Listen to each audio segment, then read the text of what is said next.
È stata inaugurata oggi la 13ª edizione di Sapori d'autunno, da 3 giorni che porta nel cuore di Padova le eccellenze della campagna padovana.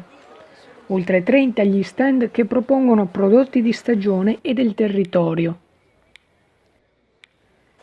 In questa edizione è presente anche l'associazione Team for Children, impegnata nel sostenere bimbi e ragazzi ricoverati nel reparto di oncoematologia pediatrica di Padova. Nel territorio della provincia di Padova in questa manifestazione, in questa edizione, sono presenti più di 30 aziende distribuite in maniera uniforme in tutto il territorio della provincia di Padova, aziende che il più delle volte sono aziende a conduzione familiare, che sono qui, che raccontano il loro prodotto, lo portano all'attenzione dei consumatori, tanti che in queste giornate stanno affollando le vie del centro, e lo presentano proprio per accorciare le distanze geografiche, ma anche per accorciare le distanze che ci sono tante volte dalla produzione di un prodotto alla preparazione a tavola. È una manifestazione che dà tantissime soddisfazioni, lo dicono i produttori stessi, perché i consumatori fortunatamente sono interessati a quello che mangiano, del cibo che si nutrono, sono consumatori più consapevoli di una volta, e per cui diventa veramente importante l'informazione e la formazione su quello che noi andiamo a mangiare. Noi padovani in questo caso teniamo e portiamo in questo luogo veramente bello e prestigioso, storico, le nostre aziende.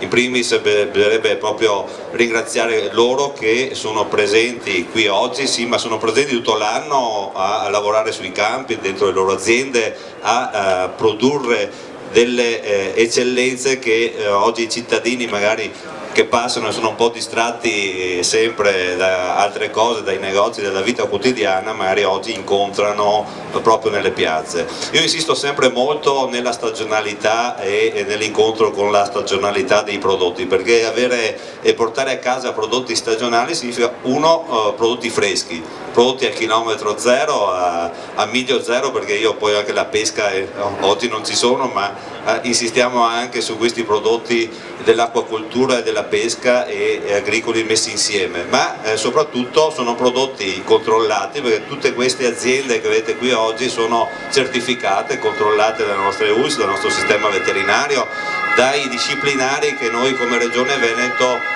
concordiamo con col Ministero prodotti salubri. D'altra parte, terzo, con questo acquisto aiutate loro a sopravvivere e a contrastare la concorrenza dei prodotti che vengono dall'estero e che magari non hanno la stessa certificazione e hanno dei prezzi molto più bassi rispetto a quelli che troverete qui.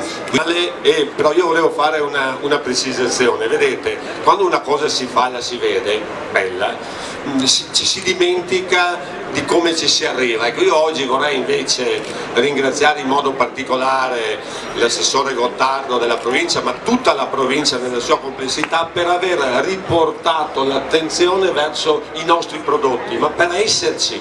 Vedete, una provincia oggi ente di secondo livello, che tante volte ci si dimenticano, quasi che non c'è più, invece sono riusciti a farla rivivere, ma farla rivivere rispetto anche a una serie di presenze nel territorio importante che oggi sono fondamentali per le nostre amministrazioni, ma anche per i nostri cittadini. E oggi lo vediamo qui, i nostri cittadini produttori delle cose nostre, delle cose della nostra terra, non delle robe lontane, delle cose buone che ci fanno mangiare bene e di conseguenza vivere bene. E faccio le cose con il cuore, perché credo che quando una persona decide di fare un lavoro come il nostro lo deve fare bene e lo deve fare con il cuore. Poi non è importante sapere chi c'è passato, chi non c'è passato, e queste sono tutte cose che non servono a niente, perché è la persona che decide di fare le cose con il cuore. Io mi sono circondata di volontarie e di collaboratori che lavorano esattamente come me.